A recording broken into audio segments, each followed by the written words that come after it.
There is a place, not here or there, but somewhere in between. There is a space in the thin air that really can't be seen. If you listen and observe, you may be surprised. Some may call it Camelot or even paradise. Some may say you cross a bridge, others through a door. But all I know about this place is that I call it Evermore. Evermore.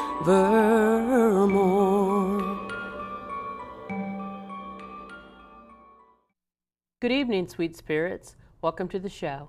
My name is Suzanne Sorrell, and I'm the host of the Evermore Paranormal Network. On this episode, we're going to talk about inherited ghosts. So let's begin.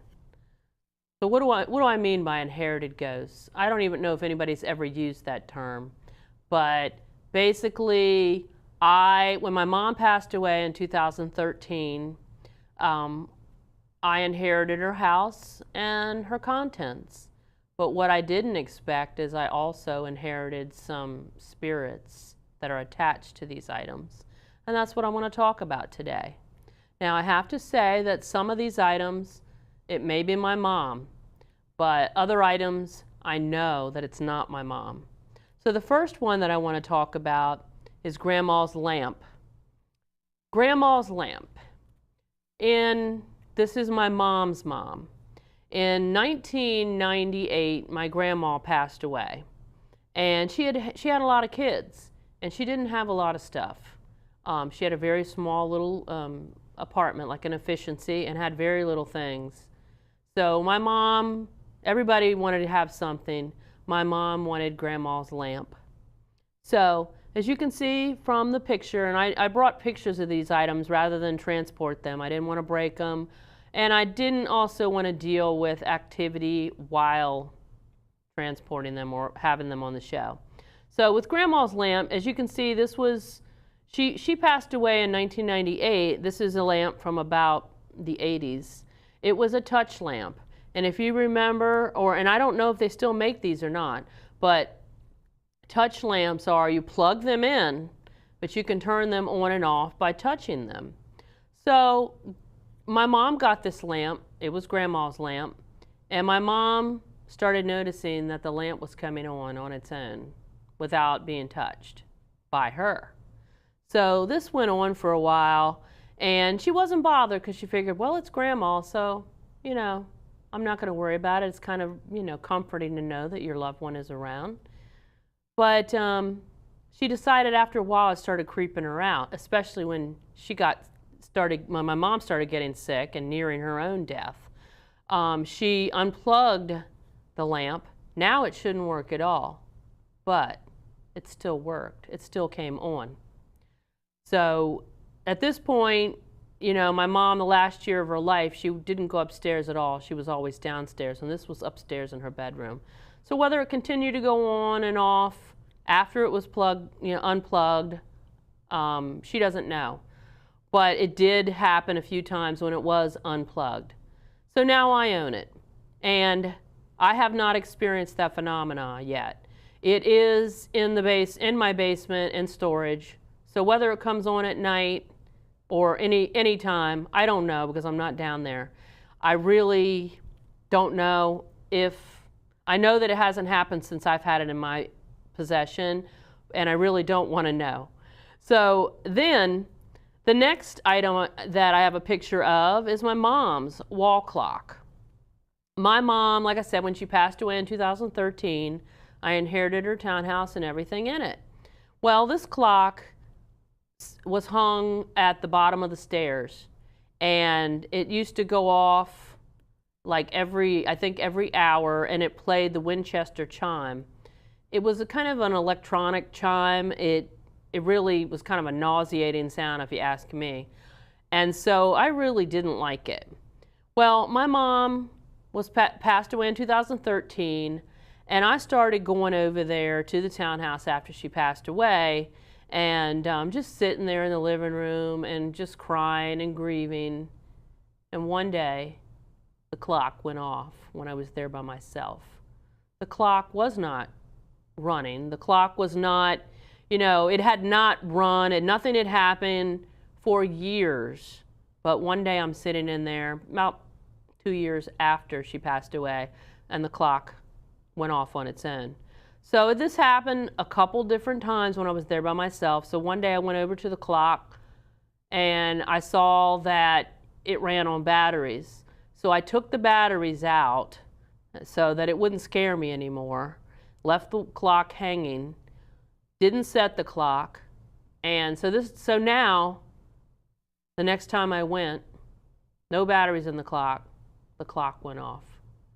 As long as that clock was there at my mom's house, it would go off on occasion when I was there alone. And so now that we've emptied the contents of the townhouse and I've brought home everything that I wanted to bring home, I brought this clock home. I hung it up in my family room, and there's no batteries in it. It's set at 2:10, which is the time my mom passed away, and it hasn't rung yet in my house. However, I have experienced the door to the clock opening, and it has opened very coincidentally when either it's a special day, like a birthday, an anniversary, or I've just been talking about my mom, the door opens. So I kind of think Mom may be using that to communicate with me. Lastly, in this segment, I want to talk about the Red Door perfume bottle. My mom loved Red Door. She wore it to the point that it was nauseating. We always said, "Oh, Mom, how much perfume did you put on?" I'm getting chills right now because maybe she's with me right now. And so, because I'm talking about her. But she loved Red Door. We hated it because we thought she put on too much. So when we were going through her house, I found this one beautiful glass, large Red Door perfume bottle that she just loved.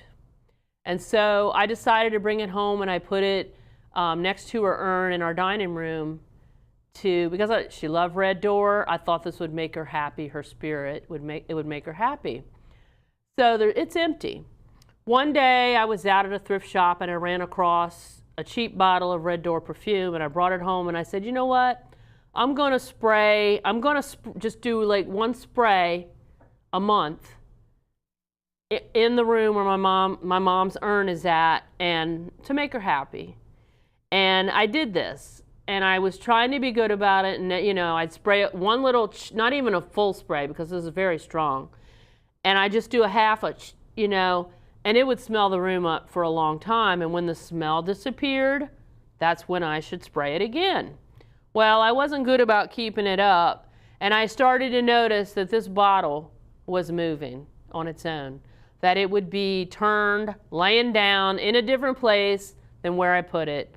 So after a while, I realized, hey, Mom, this is a reminder when I see this bottle moved to give my mom another spritz of her Red Door perfume.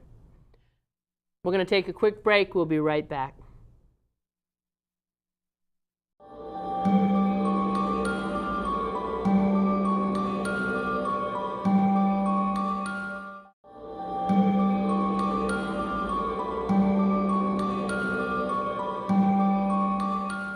My journey skating for the gold taught me a lot, but my journey with breast cancer has been one of my greatest teachers. Every woman's breast cancer is unique. Be Wiser educates and empowers women to take control of their breast cancer treatment plan and help navigate their own path beyond 5 years. Talk to your doctor about information and tests to personalize a treatment plan that fits your needs. I did. Be informed, be wiser, support survivors like us. So welcome back. In the first segment, we talked about Grandma's lamp, Mom's wall clock, and Mom's red door perfume bottle. You know, obviously Mom and Grandma are attached to those, or they're using those items to communicate with me. Now we're getting into something a little more sinister. But before I go on, I just want to mention that when I was talking about Mom's perfume bottle, I was getting big time chills. And on top of that, I started smelling her perfume. And this bottle's empty. I didn't open it. I didn't spray it. So maybe it was Mom letting me know she's here with me right now. Now, in this segment, I'm talking about some items that have really kind of scared me. The first item we're going to talk about is the cradle. I inherited that with the contents of my mom's townhouse. I have to say, of all the items in the townhouse, there were only a handful that I did not know where she got it from. And this is one of the items, a cradle. Didn't think anything of it. It had a bunch of dolls and bears and kind of things in it. And I started noticing that the cradle would rock on its own, and it rocked all the time. And so I started getting the creeps, and I decided, well, let me pull out my K2 and see if there's any reading. And lo and behold, there was a reading, and always a reading around that cradle. So one day I pulled out and I usually don't like to ghost hunt in my own house, on my own, you know, where I have to live or sleep or whatever. I don't want to open up a can of worms, but with this, I had to figure out what was going on with this cradle. So the cradle was still over at Mom's, and I finally just pulled out the voice recorder, and I wanted to ask a couple questions because I knew that one, it was rocking on its own, and two, it was getting high K2 readings all the time. So I asked a couple questions one day. I said, what is your name and why are you here? And when I played it back, I had a man say, Maggie. He said it like this in a raspy, very strong, raspy whisper, like, Maggie. Just like that. So I knew then, and that was the beginning of realizing that something was messing with the cradle, and soon after, I was getting more communication with a man, a male figure in the townhouse. I didn't talk to that item anymore. I didn't do any more EVP sessions with it. It continues to rock. Finally, most recently, we emptied the townhouse out to sell it, and the cradle's in my garage, and it's not rocking as far as I know. I'm not checking it, by the way. I don't want to know. Now, next item is the floral chair in this picture. You will see that it has a big, huge, strong orb.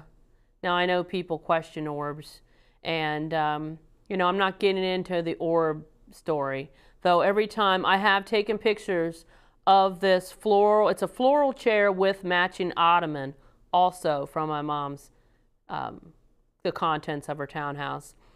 The floral chair, I've taken many pictures of this chair. It's been, as long as I can remember, it's been in the family. My mom and dad divorced when I was 8, and I remember that my Aunt Shirley gave my mom this chair because we didn't have any furniture.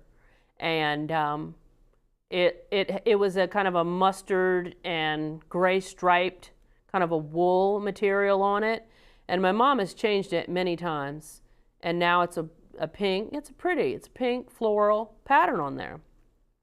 However, every time we take pictures of this chair or in this room, there are always orbs. And not only orbs, I've gotten a picture that looks like a little girl standing next to it holding a doll. And just various images, various things. It has something going on with it. Not only that, when we did put the K2 at the chair, when you start thinking, hey, you know, what's going on with this chair? The ottoman, not the chair, but the ottoman, the part you put your feet on, it always registers a K2 reading.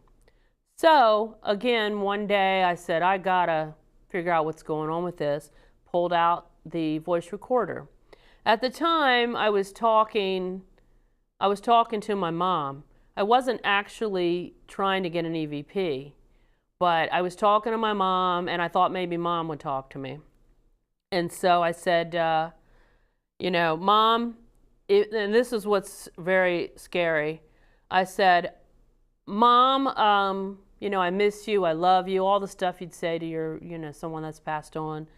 But I said, Mom, if you have a chance to talk to God, I said, will you tell him I love him?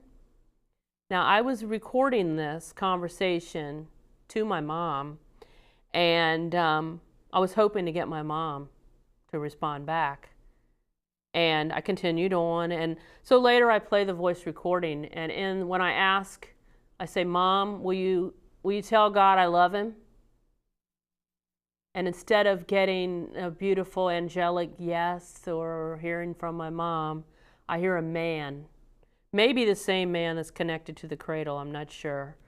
It said, no! It said no, very violently, like it was totally against God. That scared me. So obviously I got something negative attached to that chair or around that chair. And when I went to play, this is the weird thing, and this may have happened to, it has happened to me on occasion. It's not something that always happens. When I went back to play the EVP, the electronic voice phenomena, to my husband to prove what I heard, the EVP was gone. So there's something negative attached to these two items. Now, what's laying in front of me is a sterling silver bracelet and ring that I found in cleaning, going through my mom's stuff. And the strange thing about this is my mom, I know my mom, she would have never worn this, for one. Two, it looks very manly. And I have a feeling that it might have been her boyfriend's, Roy, that passed away years ago. And we've talked about him on other episodes. So one day, I'm bringing this stuff home. Slowly, I'm bringing this stuff home. By the way, the chair that I just talked about, it's in my basement wrapped up. You know, I'm not going to get rid of a family heirloom, but so far, so good. So with these items, I brought them home, and I put this in. I have a jewelry box with my mom's jewelry that at the time I had in my dresser drawer in my master bedroom. So at night, so these two things went in to the jewelry box, her jewelry box. Notice I had nothing was going on prior to putting this in the jewelry box. But what started, I started hearing noises soon after. I didn't put two and two together at first. I'm laying in bed at night, and I'm an insomniac. I usually can't sleep. I'm laying there and I'm hearing movement. I'm hearing stuff going on in that dresser. And I'm like, what is going on? Do we have mice? I don't know. I wasn't thinking ghosts. That's not the first thing I think of, believe it or not. And so it went on for a while, and then I started hearing, at night I'd hear like movement with the drawer, creeping around the dresser, crackling of the dresser movement. Finally, I put two and two together. I opened the drawer and I said, so what's going on here? And then I realized this is what I added when the noises and the stuff started happening. So I took these two items out, I put them in a baggie, I put them in another room, and the noises that I was hearing from the dresser stopped. Don't know what, I think this is also a male that's attached to this. Maybe my mom's boyfriend that passed away from suicide in the apartment years ago. Don't know, but we're going to take a quick break and we'll be right back.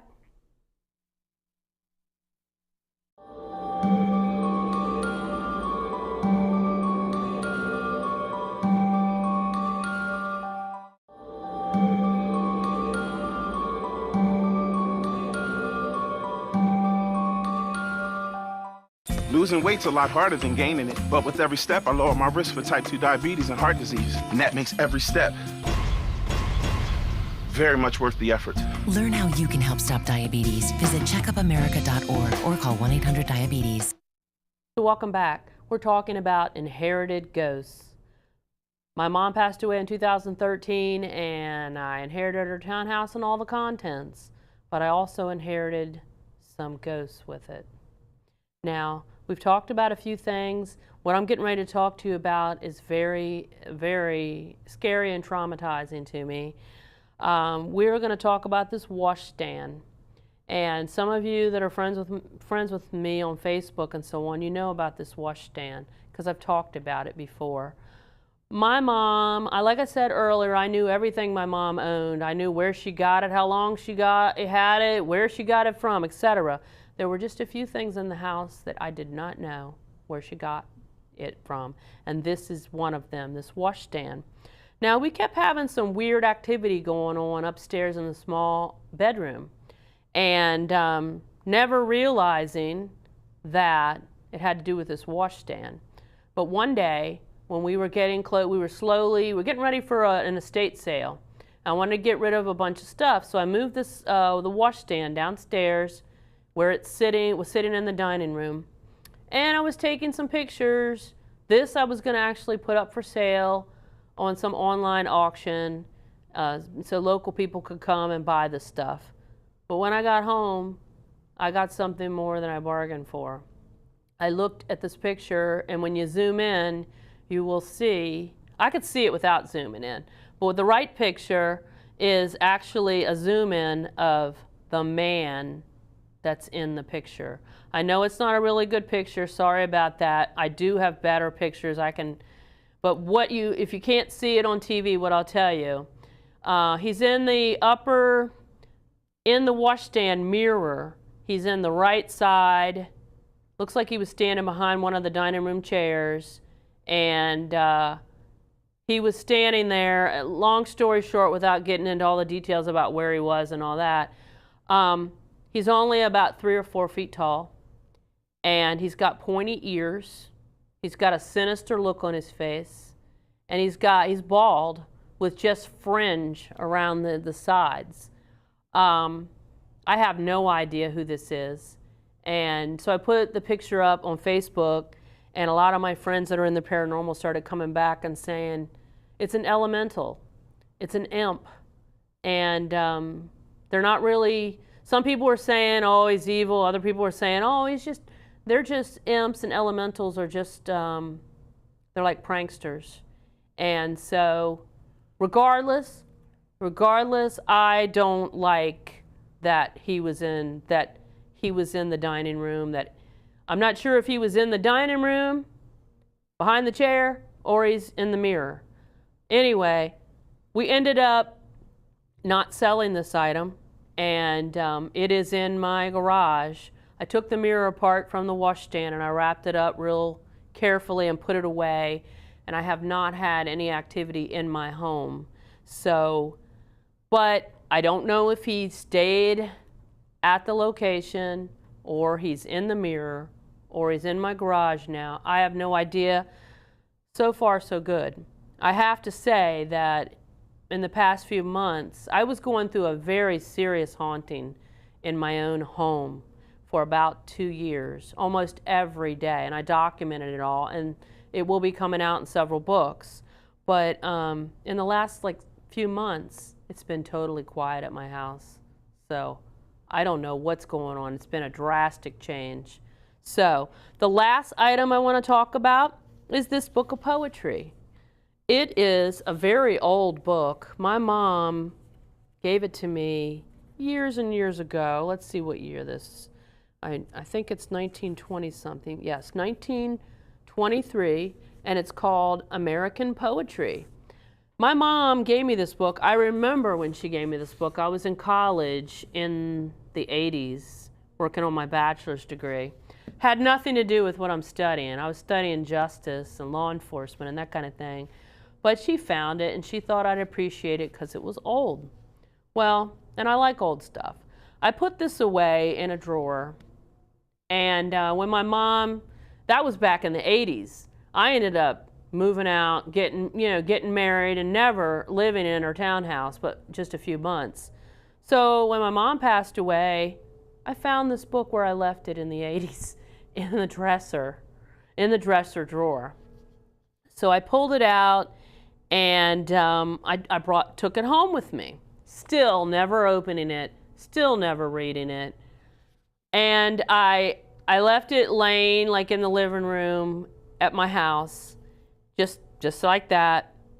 And one day I go in the living room, and you gotta remember, I have a lot of my mom's stuff all over living room, dining room. Like it's like a storage facility right now. And this was, you know, I had laid it with everything else. So one day I go in the living room and the book is open to page 136. And 136, let me get to this, is a poem that most people know by Edgar Allan Poe. And it's called The Raven. Now, just so you know, I went to Edgar Allan Poe Intermediate School in Annandale, Virginia. And like I said, I never opened this book since my mom gave it to me, never looked at it. And it's laying open like this. So I thought, oh, there must be a meaning in this. So I looked at it, I go, okay, love Edgar Allan Poe, love The Raven, but I'm getting chills just saying this. The last line on page 136 reads, I don't want to cry. Nameless here for evermore. Evermore is a separate word from for. Nameless here for evermore. I closed the book, and I kept finding the book open to that page until I understand what the message is. You know, they're